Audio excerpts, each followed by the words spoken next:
By my fourth night at Black Ridge Summit, up outside Lincoln in the White Mountains, I knew the lower Gondola station had two kinds of quiet. There was the normal off-season kind, all cold steel, old snow, and deadline. Then there was the other kind. The red fault panel beside the bay door was blinking when a cabin rolled through, slow enough for me to see the glass was fogged from the inside. Not outside. Inside. A wet handprint dragged down the window from somewhere in the dark behind it, and I stopped cold, because nothing mechanical leaves a mark like that. It hadn't started that way. My first night at Black Ridge Summit started with a slow climb out of Lincoln and up into the kind of dark that made the road feel narrower than it was. The mountain road curled along frozen runoff and old snowbanks gone gray at the edges, the plow lines still crusted hard where the sun hadn't touched them all day. My headlights kept catching wet black branches in the occasional reflector post, and that was about it. No traffic coming down, no lights ahead except the ones that belonged to the resort. I'd left Stephen Crowell's sober house a little after 8 p.m. with a thermos of bad coffee in the cup holder and the kind of stiff focus I'd been trying to build my days around. Get up, keep moving, keep your hands busy, keep your head from drifting somewhere it didn't need to go. Stephen charged enough that missing one payment would matter, and he'd already cut me more slack than he should have. I didn't need a miracle. I just needed a job with a clock attached to it and enough money to keep my bed another week. Black Ridge Summit looked like a place that had been shut down in a hurry and then left to wait. Not abandoned, not exactly. Just paused in a way that didn't feel natural. The main lodge sat dark except for a few lit windows on the service side. The guest lots were almost empty. Snow was piled in low, dirty ridges around the edges of the pavement. Beyond that, the mountain rose up in black layers.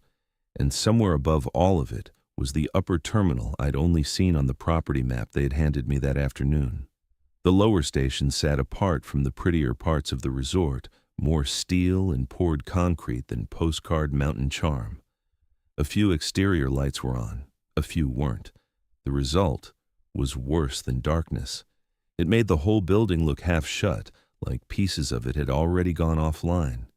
The bay door area was lit in a hard industrial white, but the far end of the platform fell off into shadow. The line stretched up from there and vanished into the dark. A man in a dark work jacket was waiting just inside the side entrance when I came in.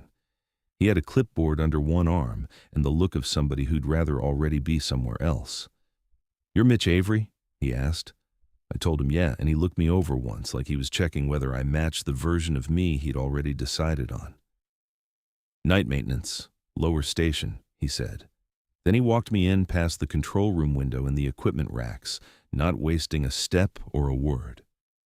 "Show up on time, keep the logs clean, and don't freelance anything," he told me. "I can do that," I said. That got the smallest nod out of him. I never asked if he was Daniel Carver or just delivering Daniel Carver's instructions. It didn't matter much in the moment. The message was the same either way. Be useful, be steady, don't get creative. The inside of the station smelled like old oil, damp concrete, cold metal, and the faint burnt dust smell electric heat gives off when it's running in a place that never quite gets warm. There was a control room with panel lights and a bank of screens, a breaker room farther back, a workbench scarred by years of tools, and a bay where the cabins would pass through when the line was moving. Everything had the worn, functional look of a place that mattered when people were here and got reduced to bare necessity when they weren't. I set my thermos down and started getting oriented. Log sheets clipped in order, sweep times already marked, radio docked and charging, panel labels faded from too many seasons of fingers and grease. Out through the glass, the loading platform sat empty and pale under the overhead lights. Beyond it, the line hung in the dark. "Place feels dead," I said. The man barely glanced toward the bay before moving on. I never got an answer worth keeping. Once he left, the station got quiet in a way I felt in my shoulders before I really noticed it. A place like that should have had some kind of constant background life to it. Fans, settling metal, a hum you stop hearing after a minute. Instead, it seemed to hold its breath between sounds. When the radio kicked out a burst of static from its cradle, it went on a second too long before cutting off. I looked at it. Then I looked out through the bay glass. One of the cabins farther out on the line seemed to sway once against the dark. I stood there a second longer than I needed to, telling myself it was wind, or cooling metal, or nothing at all. Then I reached for the log sheet and started my first shift. For all the cold in that place, the job still felt simple enough on paper. That was what I held on to walking in. The mountain already felt a little wrong. The work, I told myself, didn't have to be. Once the first handoff was done and I had the station to myself, the work settled into something I could understand. That was the first thing I liked about it. The control room sat just above the bay with a wide glass view of the platform and the line as it left the station. Most of my shift started there. I checked the panel status first, row by row, making sure the line was in the mode it was supposed to be in and that nothing on the alert board had changed since the last entry. Some lights stayed on all the time. Some only mattered if they changed color. A place like that taught you fast not to stare at everything at once. You learned what belonged. You learned what didn't. After that, I verified line status against the schedule sheet clipped beside the main panel. Off-season hours were stripped down to almost nothing.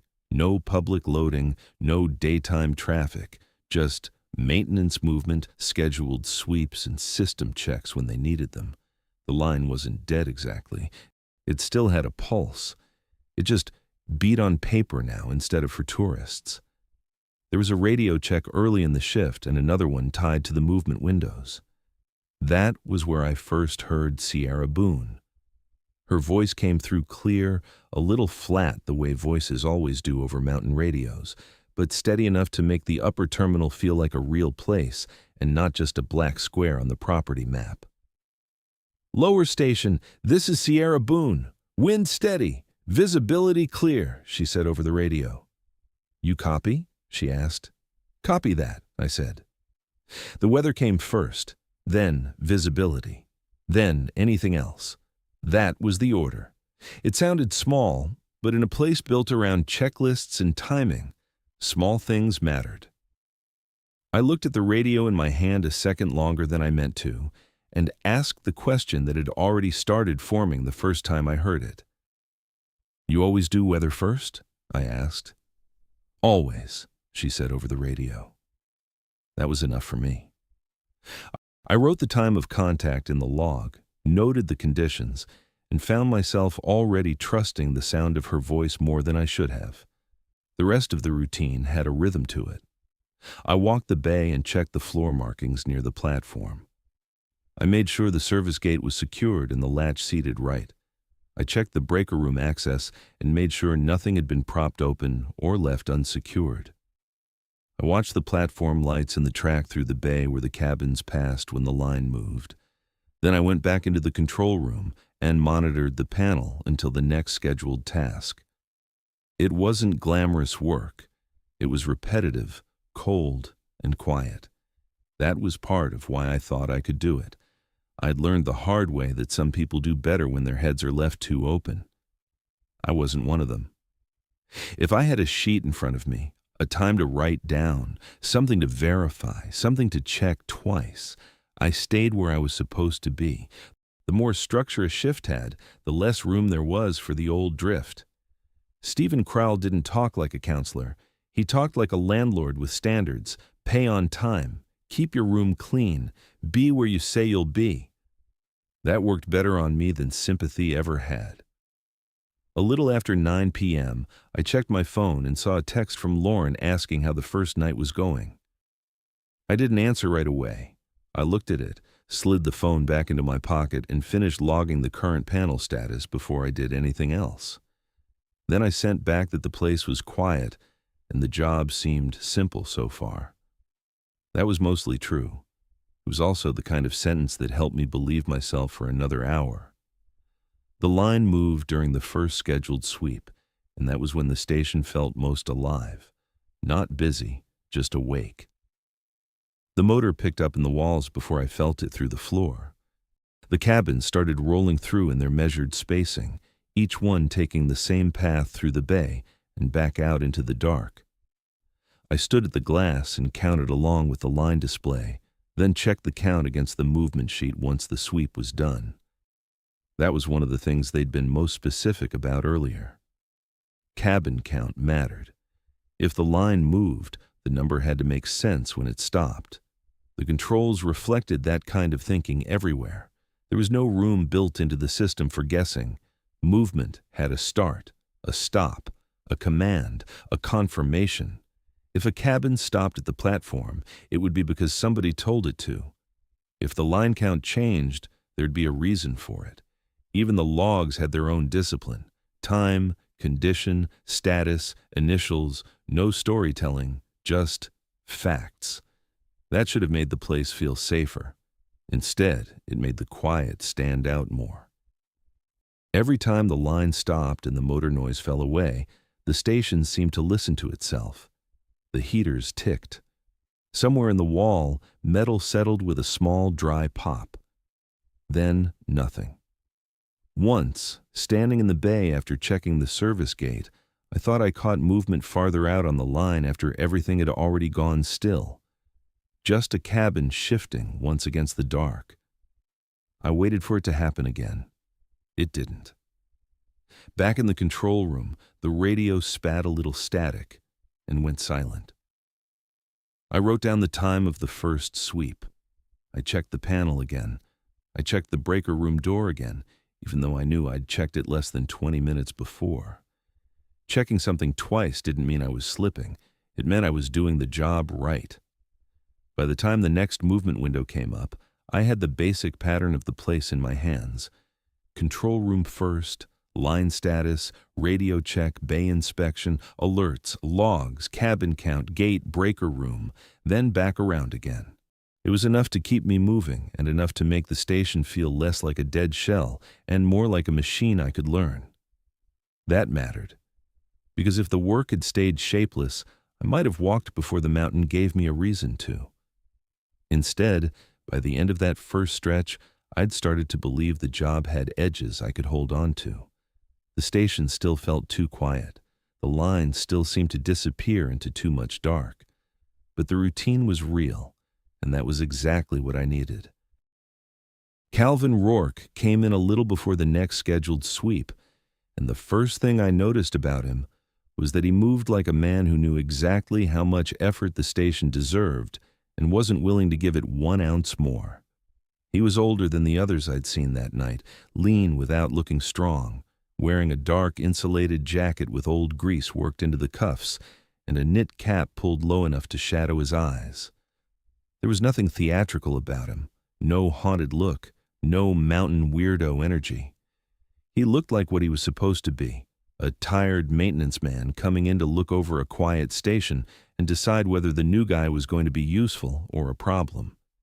He glanced at the logboard first, then at me, then back at the logboard. "You keep the logs clean?" he asked. "That's the plan," I said. Calvin looked at the panel. "Good. Then don't write down things that don't belong there." "What does that mean?" I asked. He took a second before answering. "You'll know." That was the first moment I understood there was something off about him. No build-up, no grin. He sounded tired of the conversation before it had really started. He stepped into the control room and stood beside me, close enough for me to catch the smell of cold air trapped in his jacket and the stale coffee on his breath. He didn't ask how my shift was going. He checked the panel lights, the timing sheet, the line mode, the count display. He put 2 fingers on the edge of the desk, looked out through the glass toward the bay, and nodded once to himself like something matched what he expected. Then he started telling me the rules. Not in one clean block. Not like a list from training. He told them the way men in places like that pass along things they don't want written down, attached to objects, tied to motions, linked to the station itself.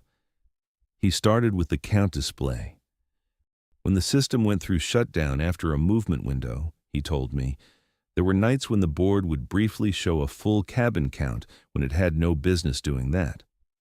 On paper, the clean explanation was delayed sync. That was what Daniel would want written, and that was what the line could usually get away with pretending it was. But Calvin told me that if I ever saw the count come back full after shutdown, I wasn't to step out and start searching the line for what didn't fit. I was to mark it as delayed sync in my head, stay inside the control room, and wait exactly 90 seconds before checking again. Not 80. Not whenever I felt like it. 90. If the count corrected itself, I moved on. If I went looking for the extra cabin, that was when I'd made it my problem. I didn't interrupt him, but I knew how it sounded. Systems drifted, sensors lagged, counts stuttered.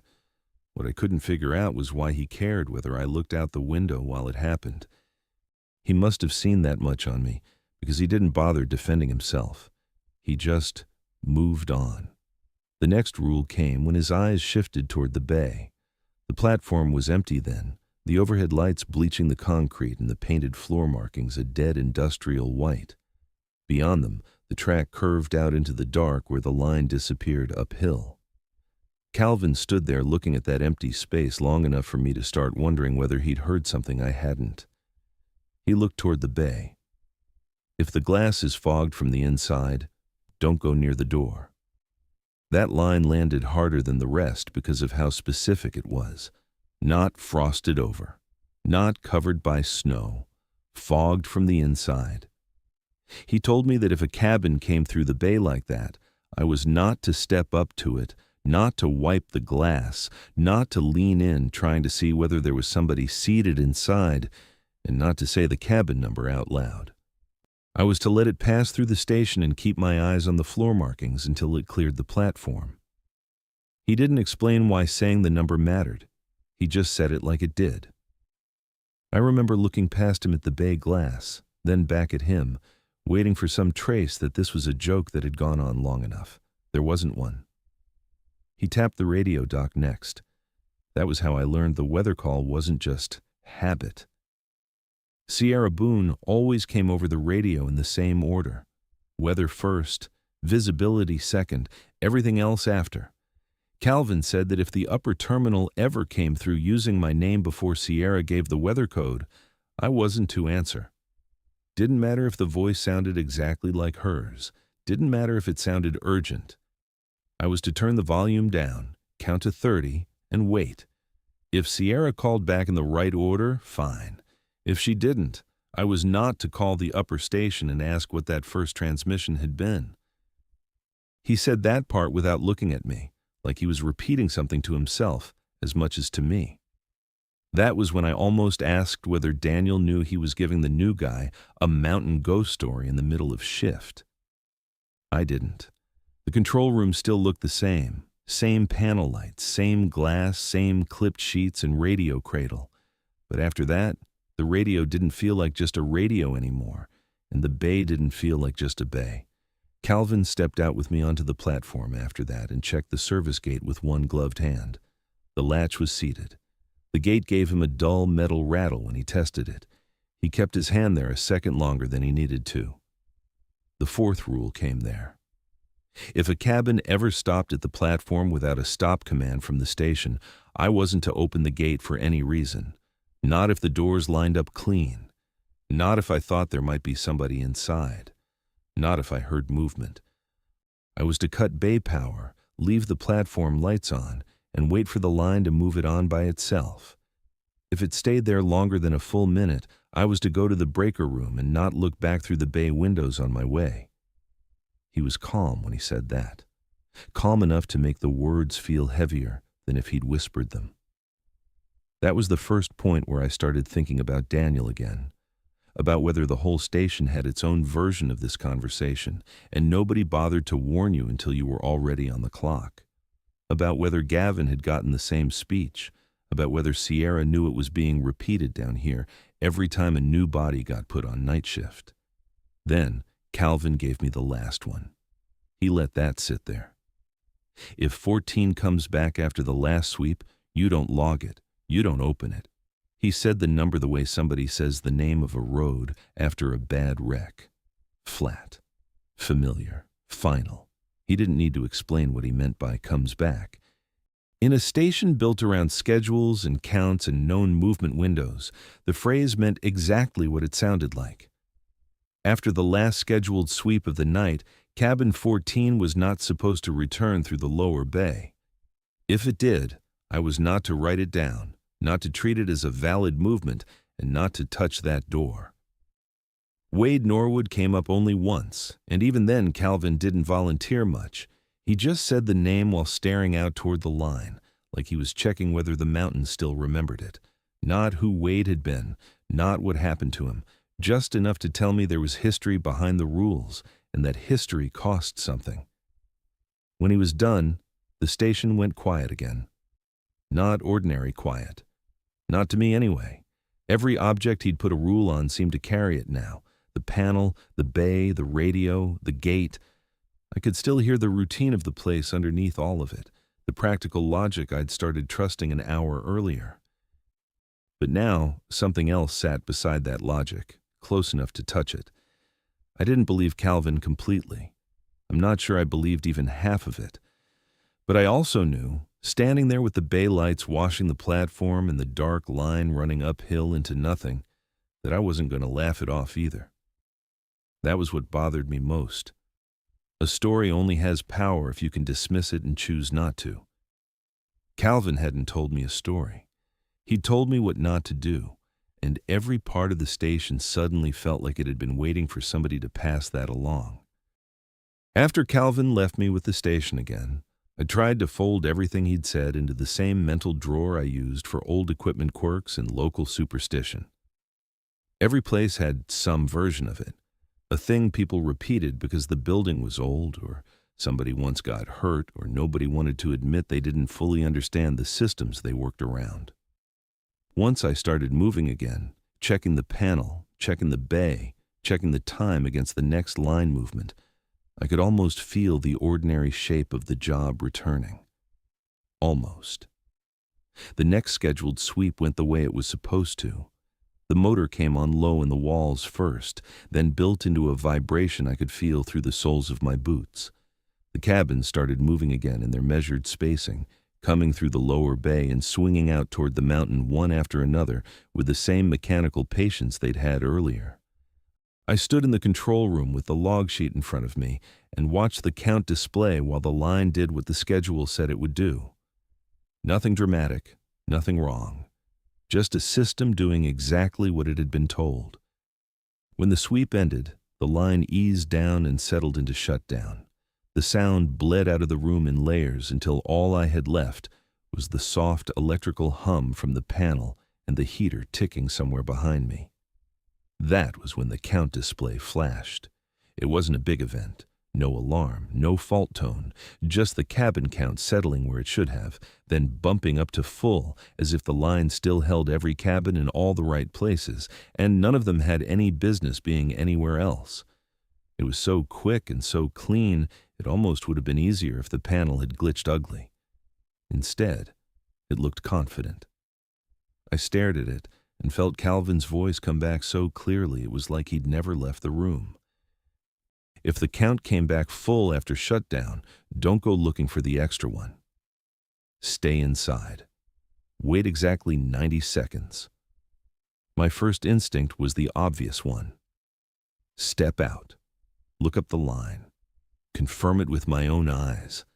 That was what the whole station had trained me toward all night. Verify. Inspect. Match what the system says against what the equipment is actually doing.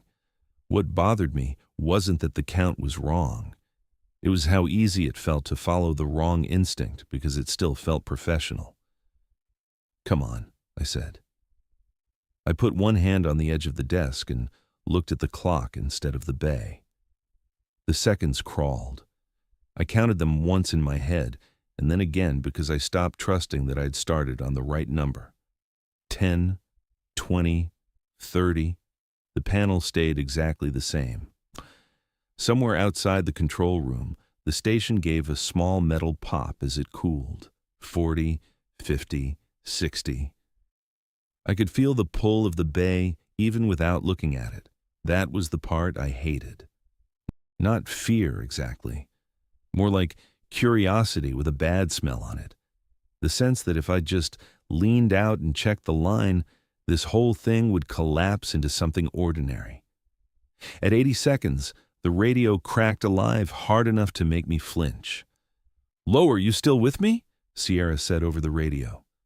"Yeah, I'm here," I said. I wrote nothing down. I kept my eyes on the panel and the clock. At 90 seconds on the nose, the count dropped back to where it should have been. That should have been enough. Sensor lag, delayed sync, a harmless hiccup in an old system halfway asleep on a cold mountain. That was the explanation waiting there for me, clean and useful and easy to carry. I took it because I wanted it.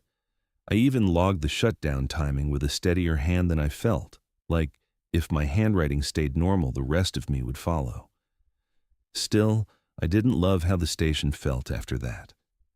The room seemed a little too still, as if it had paused to see what I'd do, and then resumed once I passed some test I didn't remember agreeing to take. I checked the panel again. No faults. I checked the bay from the control room glass. Empty platform, empty track. The service gate still latched, the floor markings washed pale under the overhead lights. Everything exactly where it belonged. Then I heard the line. Not the whole system, not the motor, just the soft approach of a cabin entering the bay too quietly for the schedule I had in front of me. I looked up before I could stop myself. A single gondola cabin rolled into the lower station on a movement window that did not exist on paper. It didn't slam in or lurch or do anything dramatic. It just came through with the smooth confidence of something following an order I hadn't given. The grip took the track.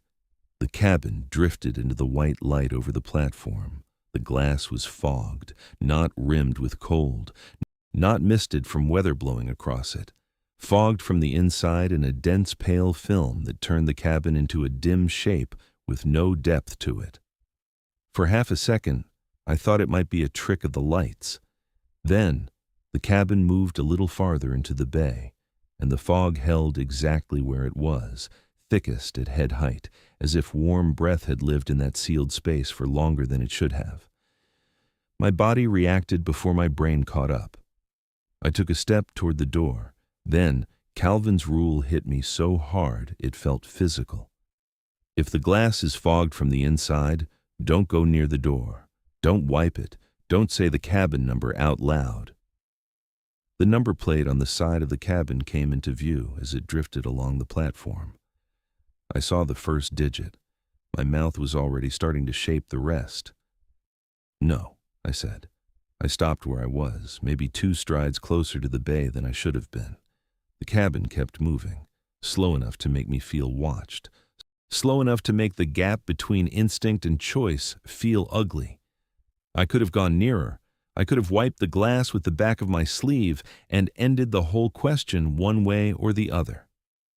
The thought came so fast, it scared me worse than the cabin did.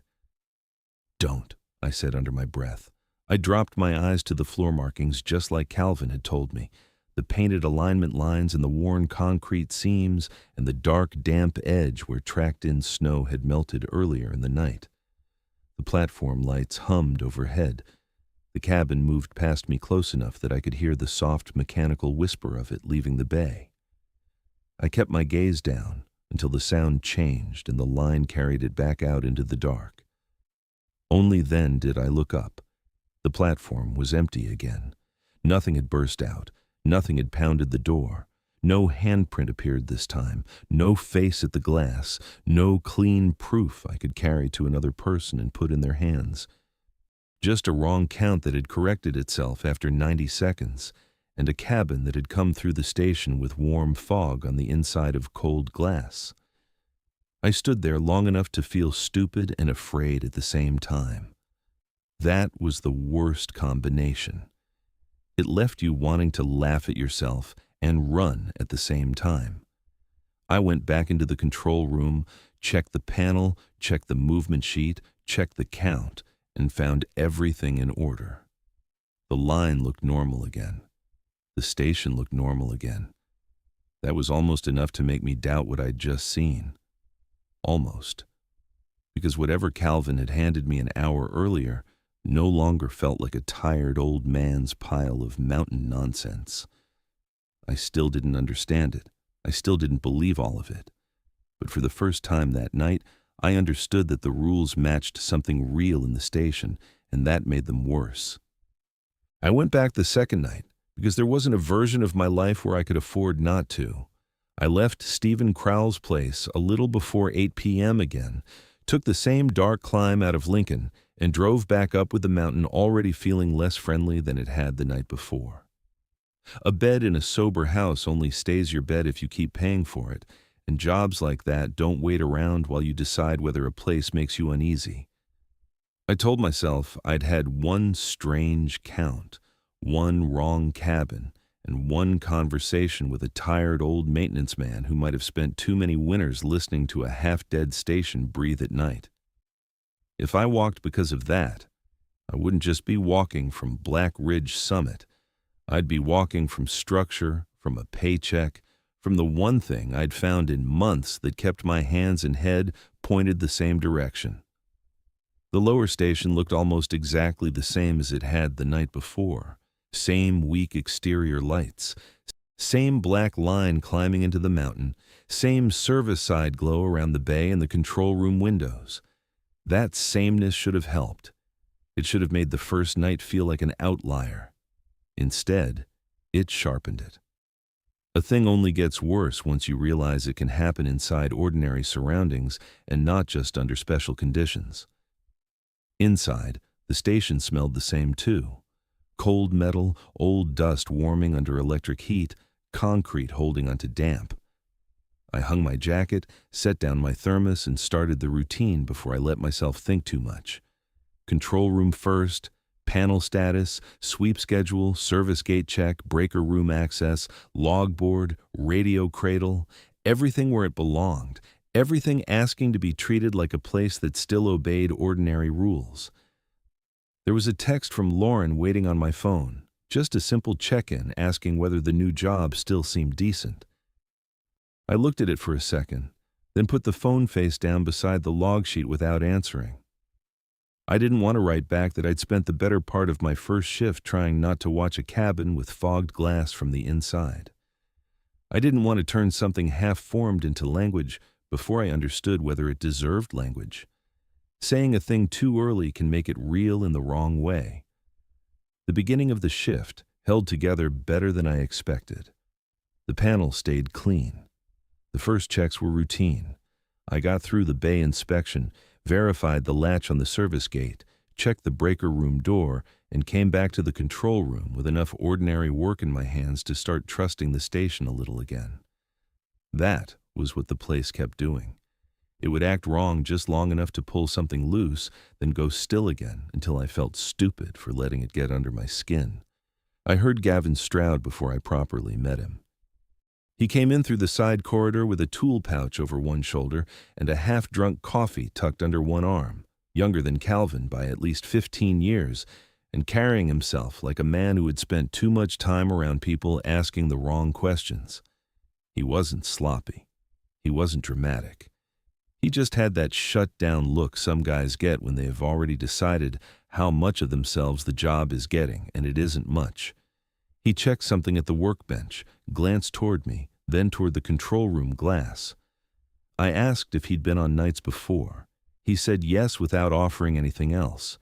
I asked if Calvin always talked the way he had the night before, and that was the first thing that got a real reaction out of him. Not fear, not surprise, just irritation, like I'd stepped into a conversation he'd spent a long time teaching people not to have. Gavin looked away. Do yourself a favor and don't get curious. That was all he gave me. Then he went back to what he'd come in for, signed something on the board, and left with the same closed-off energy he'd brought in. No explanation, no joke, nothing to make the line lighter. If anything, the way he avoided the subject made Calvin's rules feel less like one man's personal damage and more like a thing the station itself had worn into the people around it. The first radio check came not long after that. I had the set in my hand, already expecting Sierra's voice to come through in the same order as the night before. Weather. Visibility. Then whatever else she needed to say. That order had settled into my head fast. It was one of those little procedural details that made a place feel stable because it repeated cleanly. The radio clicked. Static breathed through for a second. "Mitch?" she said over the radio. I didn't answer right away. It wasn't just the use of my name. It was the order. The wrongness of it landed before I had time to think about why. My thumb tightened against the push-to-talk key anyway. Reflex. Somebody calls your name over a work radio, you answer. That's how people keep each other safe in places like that. Then Calvin's rule came back in full. If Sierra says your name before weather code, that's not Sierra. I stared at the radio and felt the control room go thin around me. The bay beyond the glass looked too bright. The panel lights suddenly seemed farther away than they had a second earlier. I counted without meaning to. 1, 2, 3. The radio stayed silent long enough for me to start wondering whether I'd imagined the voice, whether my own head had begun laying traps under ordinary static. Then the radio came through again. "Lower station, this is Sierra Boone. Wind steady, visibility clear," she said over the radio. This time the sound of her was right. Same flattening from the speaker, same practical cadence, same order. I waited a beat too long before answering, enough that I could hear my own breathing in the room. After I acknowledged her, I asked the only thing I could think to ask. "You heard that first call?" I asked. "What first call?" she asked. There are answers that calm you down because they explain something, and there are answers that only make the space around you feel less dependable. Hers was the second kind. She didn't sound evasive. She sounded honestly confused. That was worse. After that, the station stopped dividing itself cleanly between ordinary and not ordinary. Nothing huge happened right away. That was the trick of the second night. Nothing huge happened right away. The pressure came as a weakening of trust. I still did the work. I still made the rounds. I logged conditions, checked the line mode, watched the next scheduled movement window, verified the bay, checked the service gate and breaker room again. But every task had a second layer under it now. I wasn't only asking whether the station was functioning. I was asking whether I still knew how to tell when it was and when it wasn't. The line moved during the next sweep with the same smooth rhythm as before. Cabins rolled through the lower station one after another, each taking the track, each carrying the same empty shape through the bay and back out toward the mountain. I counted them against the display. I logged the time. I stood there longer than I needed to after the sweep ended, watching the station settle. That was when one of the cabins stopped, not at the end of a commanded sequence, not in response to any control I'd touched. It came into the platform track and simply held there, lined up clean in the bay, as if waiting for me to do the next step in a process I had not started. At first, I thought I'd missed something, some setting, some switch, some part of off-season procedure I hadn't learned on the first night. I looked at the panel. No stop command had been issued. No corresponding indicator, no fault that made the station's choice for it. Just the cabin resting there under the white bay lights. I moved before I realized I was moving, stepping out of the control room and onto the platform with my eyes on the door. The service gate sat between me and the cabin, latch still shut, a clean metal line separating routine from contact. The cabin was close enough now that I could make out the dark interior through the glass, though not clearly enough to trust what I was seeing. No obvious movement, no obvious face, just enough reflection and shadow to make staring into it feel like a mistake, even before I remembered the rule attached to that moment. If a cabin stops without a stop command, leave the gate shut. Cut bay power, leave the platform lights on, wait for the line to move it on by itself. The station was so quiet around that cabin that I could hear a faint tick from somewhere in the ceiling and the slow cooling clicks from the line hardware overhead. I went to the bay power cutoff and killed it.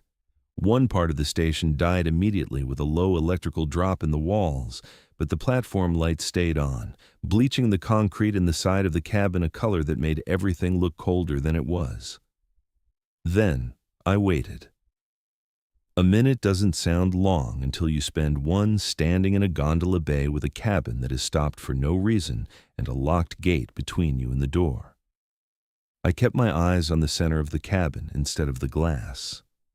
I didn't want to start reading shapes into reflections. That was what I told myself. The truer thing was that I didn't want to see something in there that would force me to decide whether to act like a maintenance worker or a man who'd been warned. The first 30 seconds passed with nothing but stillness. At around 40, I became aware of how deliberate the stop felt, not accidental, not jammed, not a machine caught mid-motion. It felt like waiting. That was the thought I hated most and the one I couldn't shake. "Move," I said. The cabin didn't move. "Move," I said again. My own voice sounded small in the bay, swallowed too quickly by the concrete and the dead air.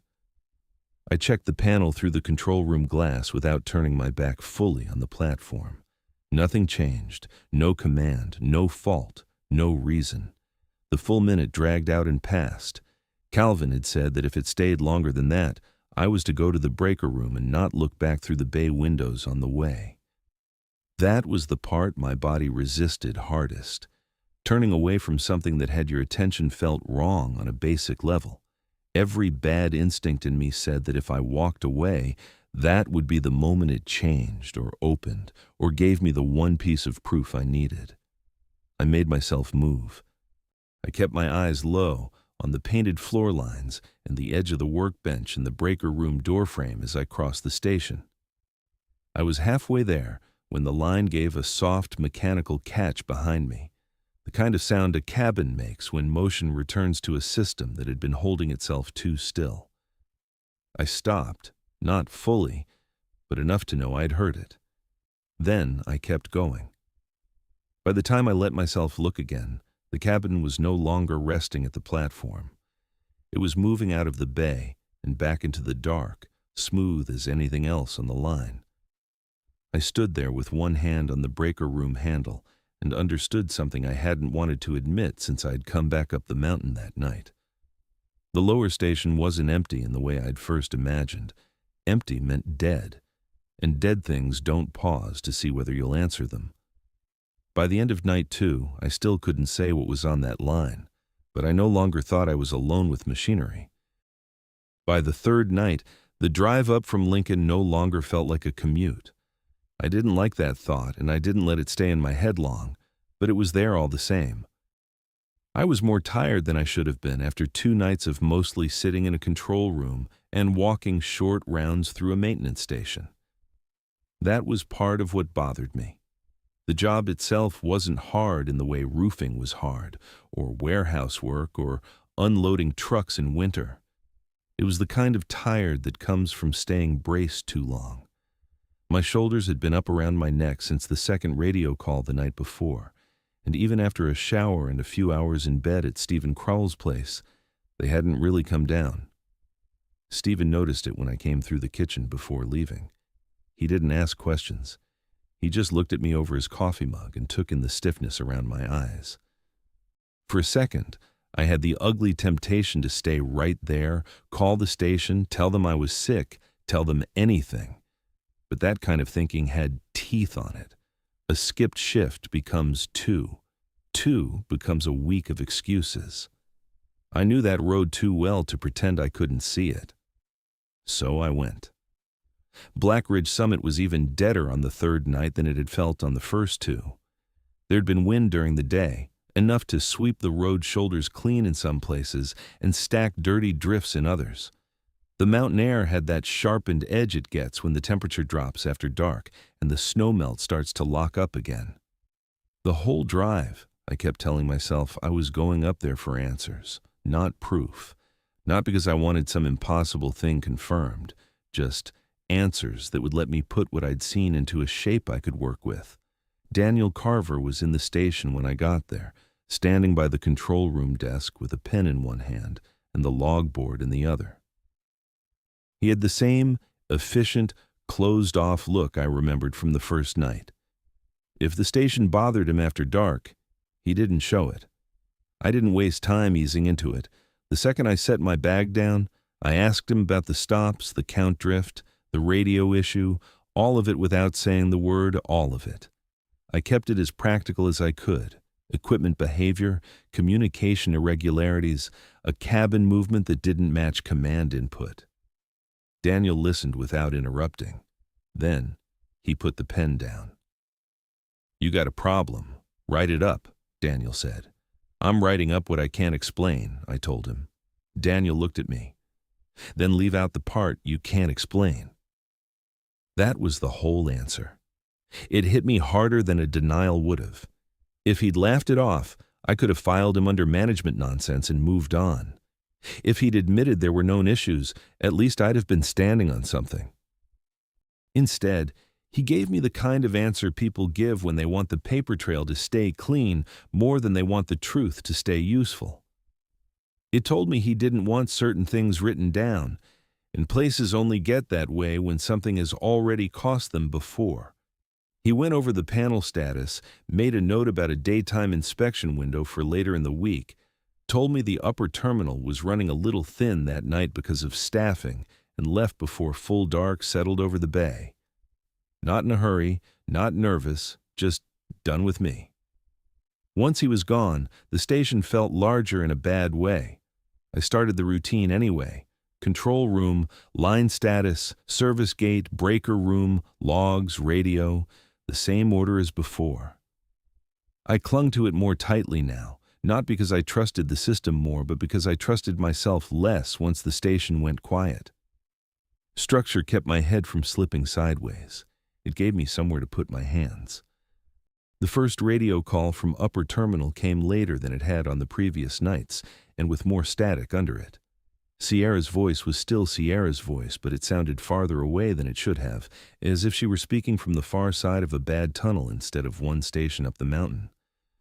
I acknowledged her, wrote it down, and watched the speaker after the transmission ended like I expected it to try something else immediately. It didn't.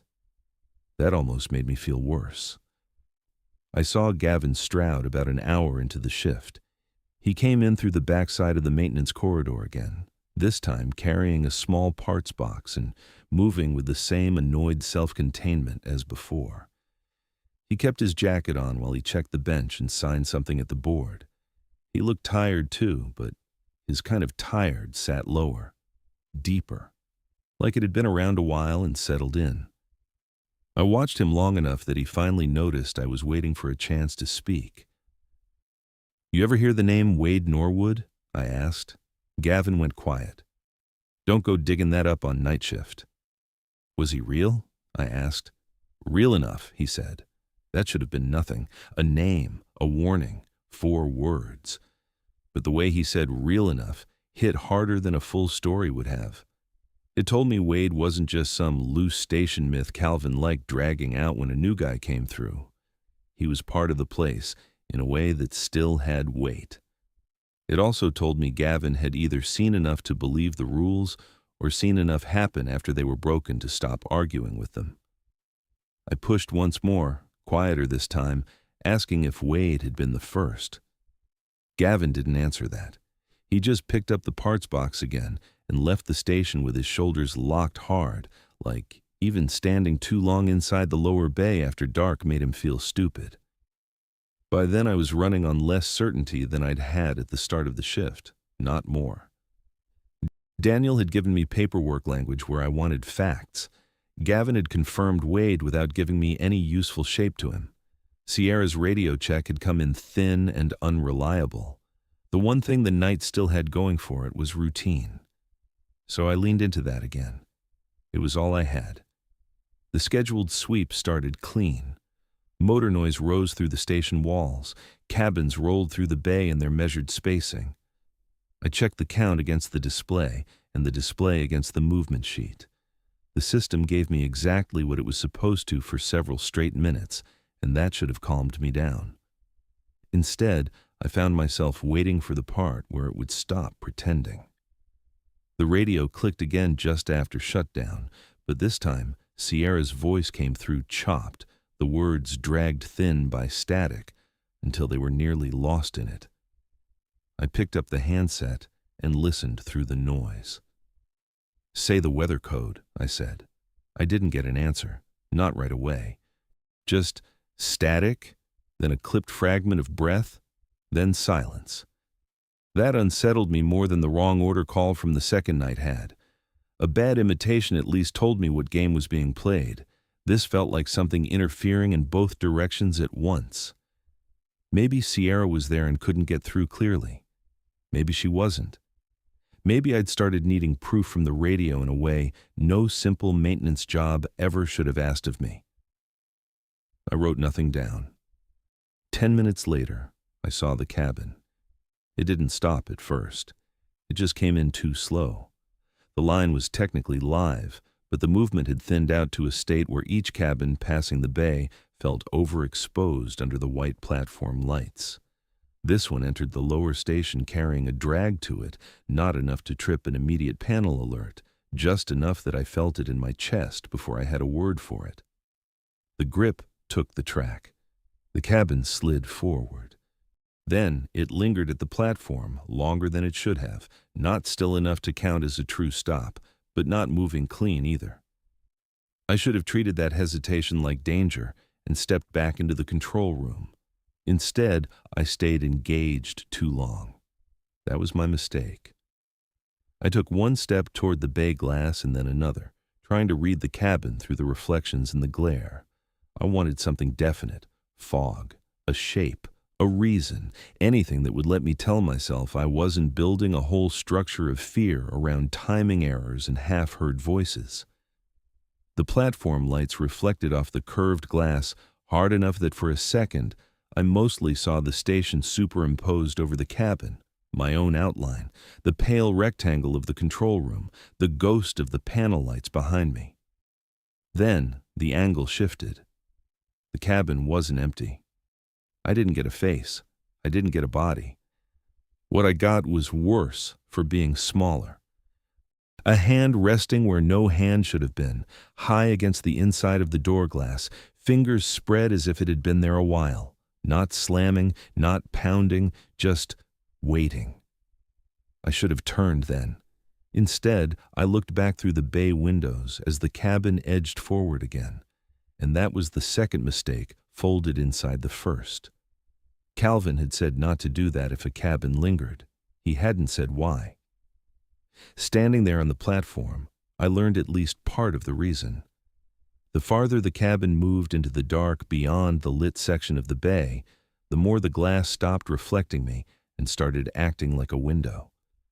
That was when I saw that the hand on the inside was still there, but the angle behind it didn't match the space of the cabin the way it should have.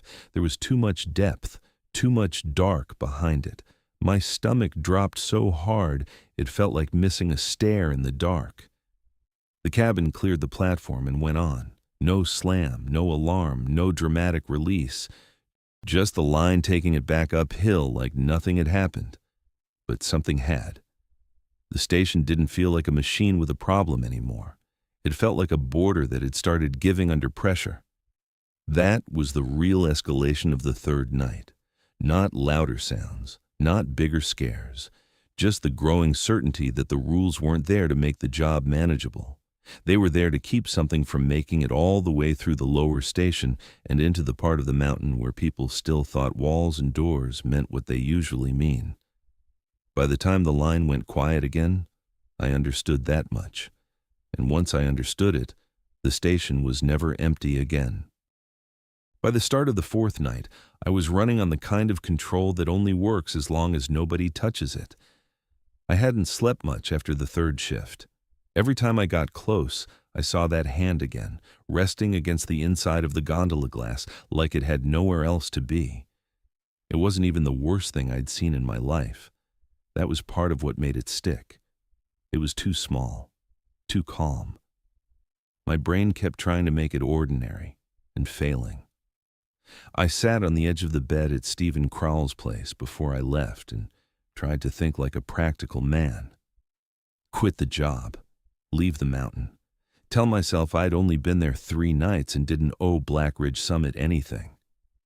But that wasn't the whole equation. Jobs weren't just jobs when you were trying to stay upright. A paycheck meant the room. The room meant routine. Routine meant fewer empty hours, fewer excuses, fewer chances for the wrong version of yourself to start talking. People like to dress that up in nicer language. Recovery, stability, progress. What it felt like from the inside was simpler than that. It felt like a long chain of ordinary decisions you couldn't afford to get lazy with. One skipped shift, one missed payment, one night spent telling yourself you'd fix it tomorrow. That was how things started sliding. So I went back up the mountain. The road outside Lincoln looked meaner that night. Same narrow climb. Same old snow pushed dirty at the shoulders.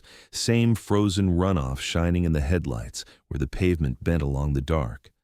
But by then, I knew what was waiting at the top, and knowing changes a place more than weather does. I kept both hands on the wheel and drove with the radio off. Halfway up, my phone buzzed in the console. Lauren. I let it ring out, then pulled off at a turnout anyway, and listened to the voicemail with the heater ticking weakly under the dash.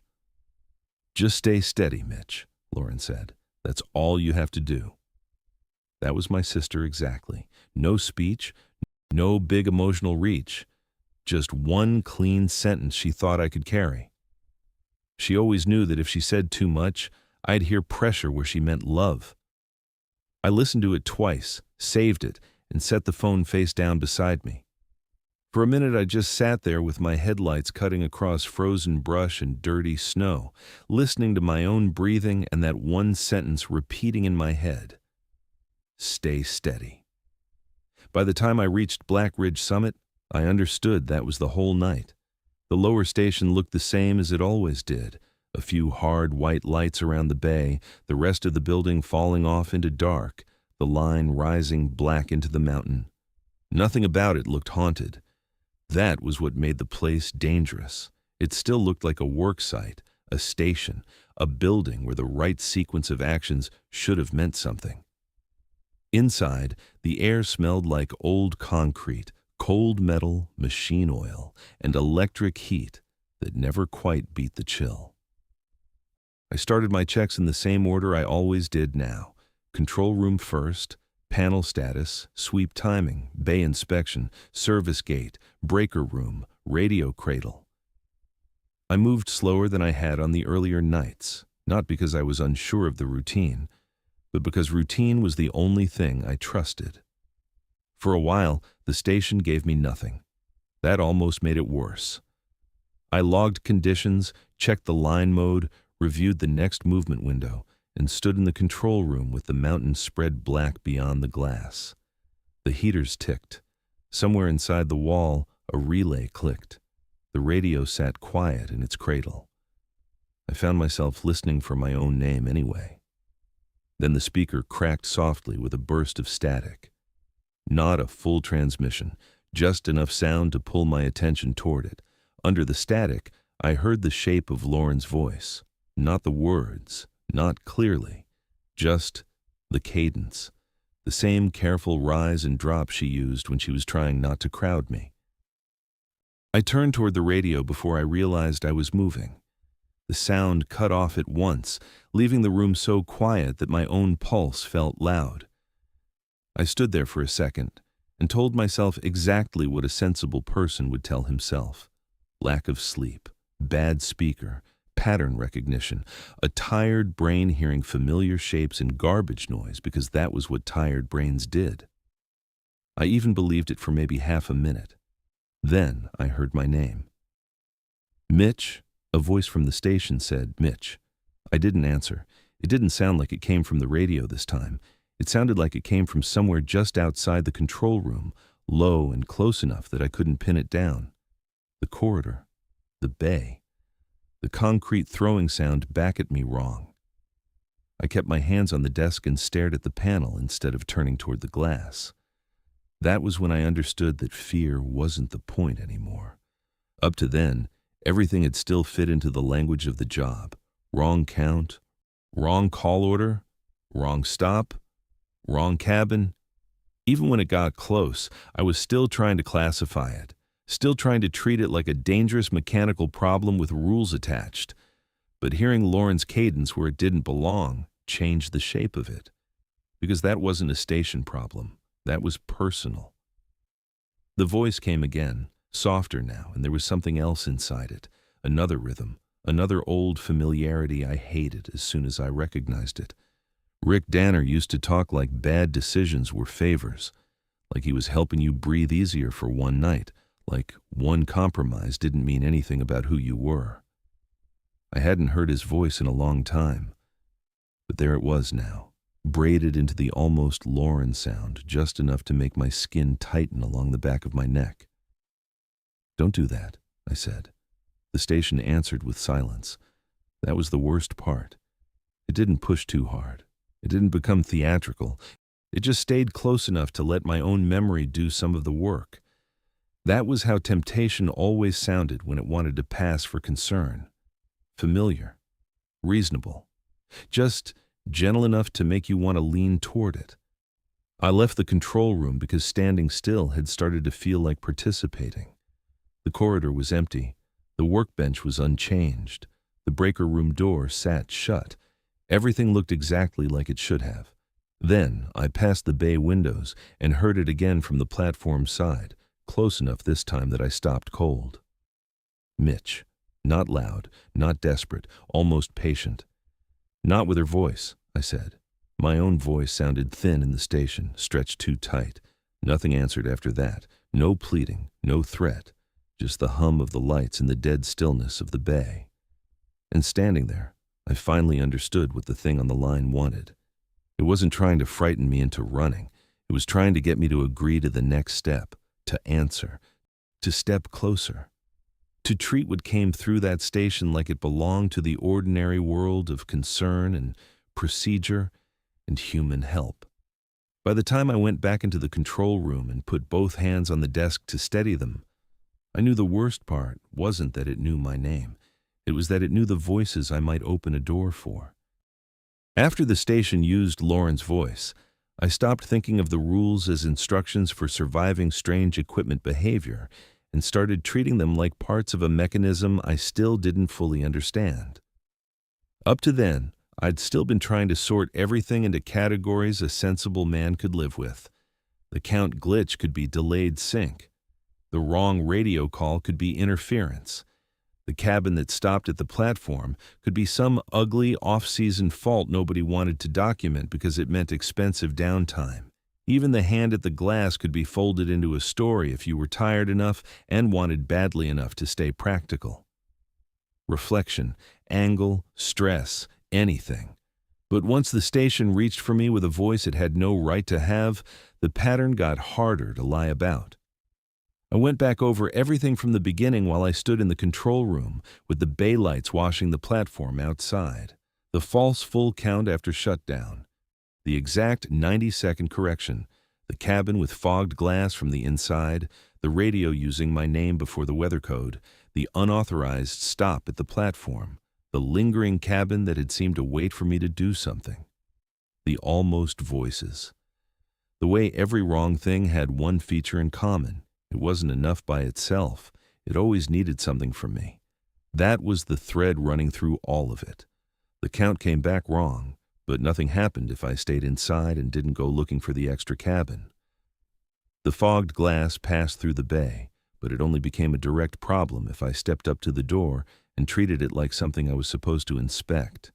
The radio became dangerous, not when it made sound, but when it tried to get me to answer. The stopped cabin became something worse than machinery only if I opened the service gate and acted like it belonged to the station's ordinary logic. Even Lauren's voice hadn't tried to force anything.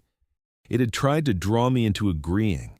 That was when I understood the rules were all built around the same idea, not avoidance, recognition, or more exactly, withholding it. The thing on the line could show itself. It could move. It could imitate. It could press against the boundaries of the station. But none of that was the same as getting all the way in. For that, it needed a human being to do what the station would normally require: confirm the problem, acknowledge the cabin, answer the call, open the gate, log the movement, behave as if the thing in front of him belonged to the ordinary chain of work and response. Once I saw that, Calvin's rules stopped looking random and started fitting together. The count rule wasn't there because looking at the line was dangerous by itself. It was there because going out to find the extra cabin was the first step in making it real on the station's terms. The rule about fogged glass wasn't just about fear. It was about not completing the station's ritual of inspection. Don't approach. Don't wipe the window. Don't say the number out loud. The radio rule wasn't about superstition around Sierra Boone's voice. It was about sequence, because sequence is how systems decide what belongs and what doesn't, and the stop command rule was the clearest of all. If a cabin stopped without the station telling it to, I wasn't supposed to correct that by becoming the rest of the process. I stood there with both hands on the control room desk and thought about cabin 14. The specific number had felt almost silly when Calvin first said it. Too neat. Too much like a story trying to become a story. But by the fourth night, I understood why it had to be specific. The threat didn't just want a door open somewhere in a general sense. It wanted to be accepted as a valid return, as one known unit inside a numbered system. Cabin 14 wasn't dangerous because of the number itself. It was dangerous because the station knew what cabin 14 was supposed to be, where it fit, when it should move, and when it should not. If something came back wearing that place in the system, then every choice made around it became more dangerous, because every choice helped confirm it. I needed one more piece before the whole shape of it locked in. I found it in the drawer under the side desk in the control room, the one that held old spare forms and a stack of weather-stained inspection sheets nobody had cleaned out in years. I wasn't searching for revelation. I was looking for anything with Wade Norwood's name on it. A maintenance note, a shift report, a signature. Something to prove he had once existed as more than a warning passed from one man to another in a station that liked staying vague. At first, all I found were old count sheets and movement logs from prior seasons. Then I found a photocopied incident summary folded into a plastic sleeve with half the ink gone gray. Wade's name was there in the body text, not in the title.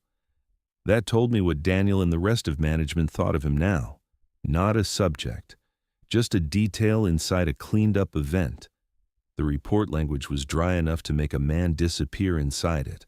Night maintenance discrepancy, communication failure between lower and upper terminals, unscheduled line behavior. One employee did not survive, no useful specifics, no description of what he had done or why. But there was a handwritten notation clipped behind it, probably from a later review, maybe from Calvin, maybe from somebody else who was tired of reading around the truth. It said only that post-incident handling procedures had been updated after the lower station responded to an unauthorized return as if it were a valid occupied cabin. I read that sentence 3 times. That was it.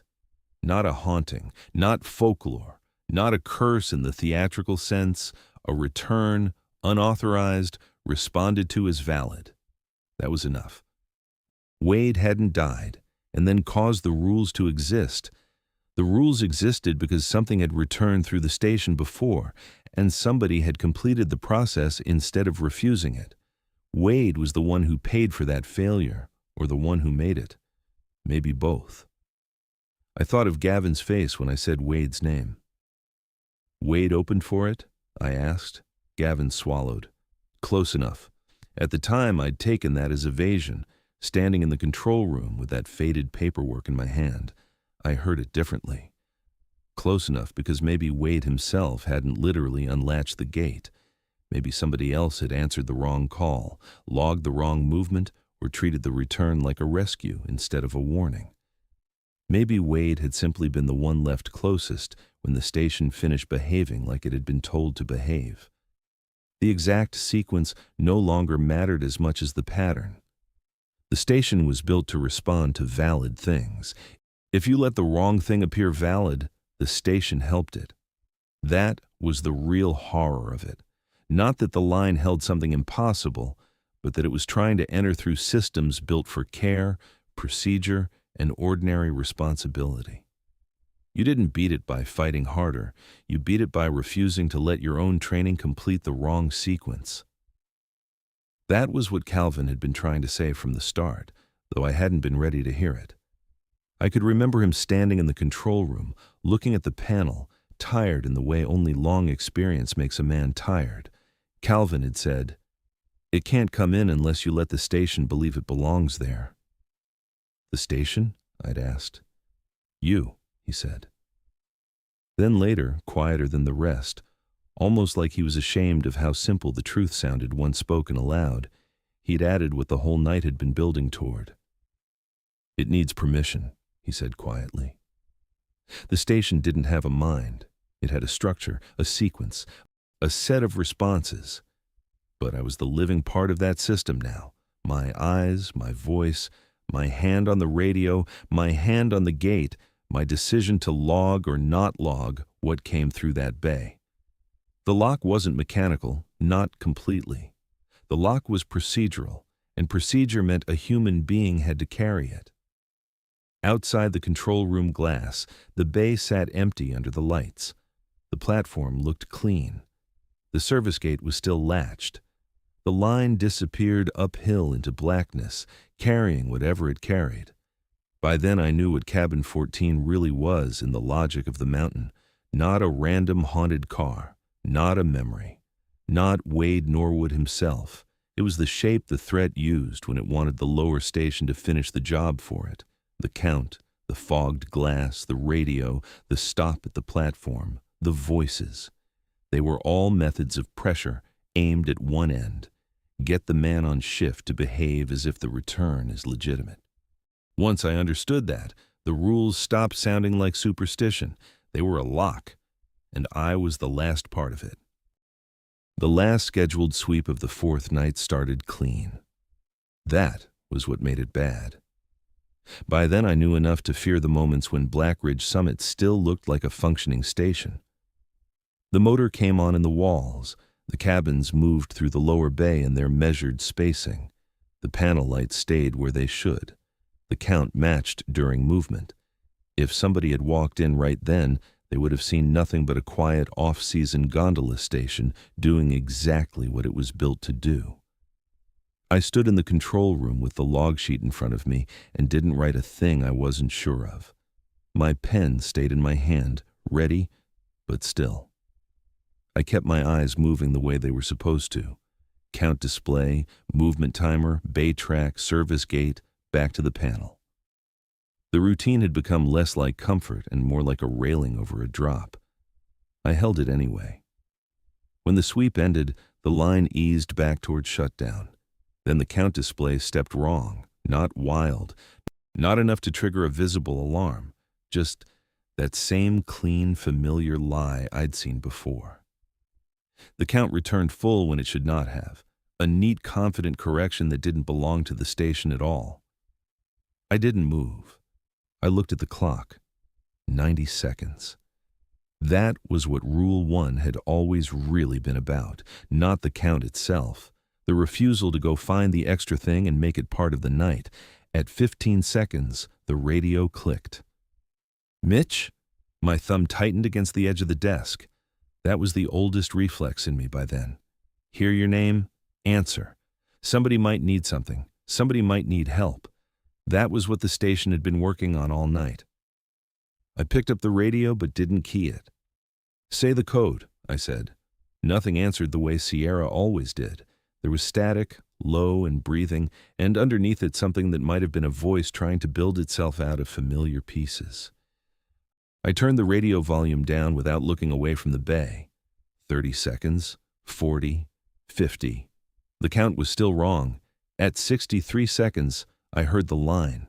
A single cabin entered the lower bay too slowly, not dragging hard enough to look broken, just carrying itself with the same deliberate wrongness I'd come to recognize. It drifted under the hard white platform lights, and I saw the number plate before I saw the glass. 14. The windows were fogged from the inside. The fog sat thick and pale against the door glass, dense at the height where breath would gather if a person had been sealed in there too long. The cabin took the platform track and came to rest without a stop command. Not a hard stop, a settling, like it had been expected. Then came the knocking. 3 slow taps from inside the cabin, not pounding, not panic, just knuckles against glass in a patient rhythm that turned my blood cold because it carried no urgency at all, only confidence. The service gate sat latched between me and the platform. My hand twitched toward it anyway. That was the moment the whole thing narrowed. Not the mountain, not the station, just me, the gate, a numbered cabin, and the ordinary instinct to help before it was too late. A voice from the platform side said, "There's somebody in here." It wasn't Sierra. It wasn't Lauren. It wasn't Rick Danner. It was all of them worn thin and laid over each other, close enough to every weak point in me that my body leaned toward the gate before my head caught up. I looked at the log sheet on the desk. 1 line, 1 pen stroke. Cabin 14 returned after final sweep. Occupied. Investigate. That was all it would take to hand the thing legitimacy. To make the station behave as if a real cabin had come back with a real emergency inside it. That was what the rules had been protecting against from the start. Not noise, not sightings, not fear. The moment a human being completed the wrong form of care. The knocking came again. 3 taps, same spacing. "There's somebody in here," the voice said. For 1 ugly second, I almost broke. Not because I believed it completely, because belief wasn't required. All it took was that one sick human thought. What if there really is someone in there and I'm the man who let them sit behind that glass? That was how the station had me. Not through terror, through responsibility. I set the pen down. "No," I said. I reached for the control room lock and turned it. Then I killed the platform audio circuit with the switch beside the panel, cutting one more path the station could use to throw sound where it didn't belong. The knocking didn't stop, but now I heard it only through the glass and the concrete, not through the speakers. 14 stayed at the platform. The line display still showed no valid stop command. The count was still wrong. The cabin sat there like the station was waiting for me to complete the rest of the process. I had 1 move left. The override sequence existed for jams and unsafe station holds, for those moments when the system had to be pushed through a state it couldn't cleanly clear on its own. Daniel had shown me the basic procedure on the first night in the driest possible terms, probably assuming I'd never need it. It bypassed the station's normal acceptance logic long enough to move a cabin through and get the line breathing again. My hand shook on the switch cover. If I did it wrong, I could lock the bay harder. If I did nothing, the station would keep waiting for me to make the humane choice and call it a valid return. The voice came once more, thinner now and close enough to Lauren that it made my throat hurt. I didn't let myself listen to the words. "You're not getting in," I said. Then I triggered the override. The effect was instant and ugly. The panel threw 2 fault lights at once. A sharp electrical crack snapped through the wall beside the audio rack, followed by a burst of feedback so violent it felt like somebody had driven an ice pick straight through my left ear. I dropped hard against the desk, one hand clamped to the side of my head, the other catching me before I went to the floor. The whole control room flashed white for a second as a relay blew somewhere behind the panel. Out in the bay, 14 lurched, not forward like a normal cabin taking motion, more like something resisting a hand and losing ground anyway. The grip caught, the track took it. The cabin jerked through the platform zone and began moving again, the fogged glass slipping past the white light and back into the dark. I saw one shape rise behind the window for less than a second, too stretched by reflection and motion to become a face. Then it was gone. The knocking stopped with it. I stayed crouched beside the desk, half deaf and half sick, waiting for the station to decide whether it was done with me. The feedback had left a shrill ringing in my left ear, so loud it almost felt like another voice. I could still hear a little through the right, enough to catch the line settling and the heaters ticking and the thin live hum of damaged electronics in the wall. My eye watered from the pain. When I pulled my hand away, there was no blood, nothing dramatic, just the raw, deep ache of something inside the ear having been burned wrong. The panel slowly stabilized. The count corrected. The bay sat empty. I never finished the shift, not really. I stayed until dawn because I wasn't going to step outside into that mountain dark 1 second before daylight gave me a world again. I wrote only what could be written honestly. Audio failure, emergency override, station fault, shutdown, hold. Nothing about voices, nothing about 14. Daniel had taught me that much, even if he hadn't meant to. He was waiting when morning came up gray over the snowbanks in the service lot. I must have looked bad because he didn't waste time asking whether I was all right. He looked at the fault history, looked at me, and made his calculation fast. "You're done here," he said. I said yeah and handed over the badge. I didn't go back for night 5. There wasn't one for me. Maybe Daniel told himself he was cutting loose a new guy who couldn't handle a fault event. Maybe that was even the version he wrote down. It didn't matter. I lost the job. I lost whatever chance there'd been of staying on into winter. I drove back down into Lincoln with one ear ringing and the mountain shrinking in the mirror. And all I could think was that at least I was driving away sober. I kept the room at Stephen Crawl's place. I found other work later, not as good, not as steady, but enough. I didn't go back up to Black Ridge Summit. I didn't need to. Whatever had happened there stayed with me anyway. My left ear never came back right. Some days it's only pressure and a thin, high whine. Some nights it's worse. When a room goes quiet enough, when the heat cuts off and there's nothing moving outside and I'm sitting still enough to hear what silence is really made of, I still catch it from the bad side. 3 slow knocks. Always the same spacing, always soft, always like knuckles on glass.